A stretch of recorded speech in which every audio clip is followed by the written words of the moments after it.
دوستو، سلام مصنون۔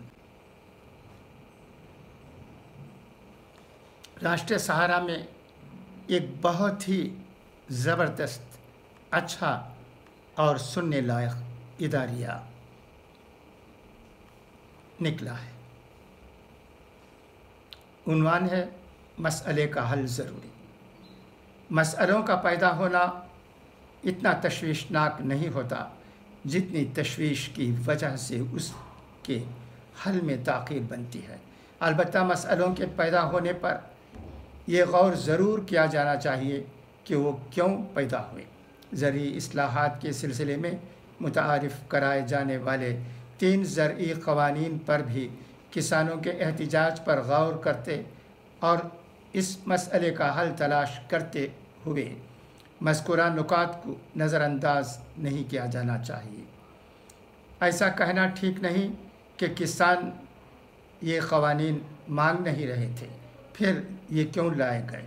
سرکار انہیں میدانوں پر یا شعبوں میں اصلاحات نہیں کرتی جن کی طرف اس کی توجہ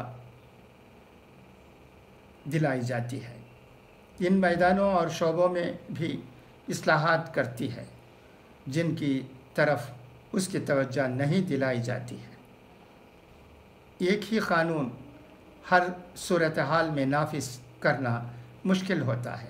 بدلتے حالات کے ساتھ اس میں ترمیم کی ضرورت پڑتی ہے اور سرکار یہ کرتی ہے۔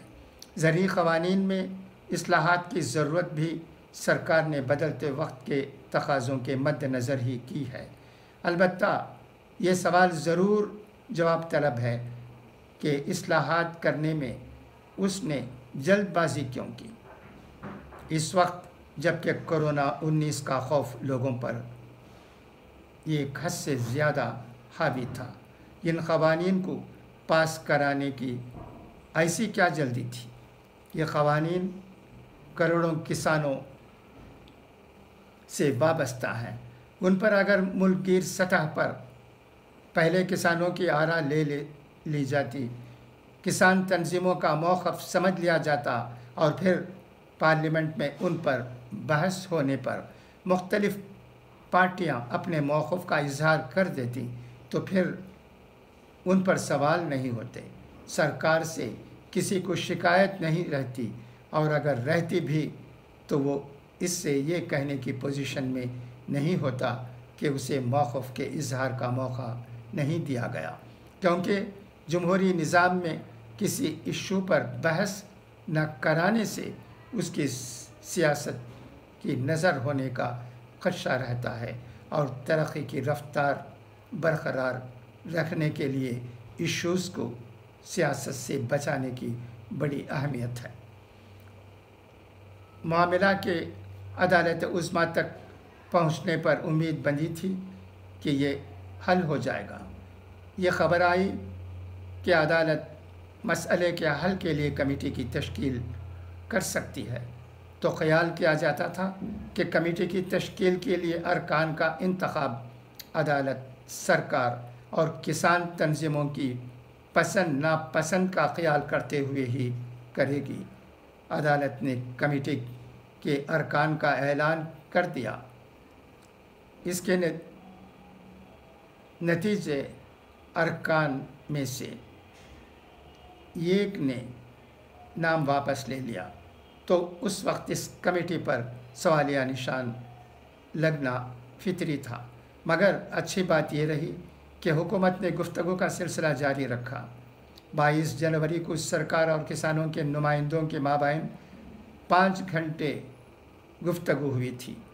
11ویں دور کی اس بات چیت نے پھر ایک بار امید بندھائی تھی، کیونکہ سرکار کی طرف سے یہ بات کہی گئی تھی کہ قوانین کو 18 مہینے تک ملتوی رکھنے کے علاوہ اس کے پاس کوئی اور تجویز نہیں۔ اگر کسانوں کے پاس اس سے بہتر کوئی تجویز ہے تو وہ پیش کریں، مگر کسان اپنے مطالبات پر بضد رہے۔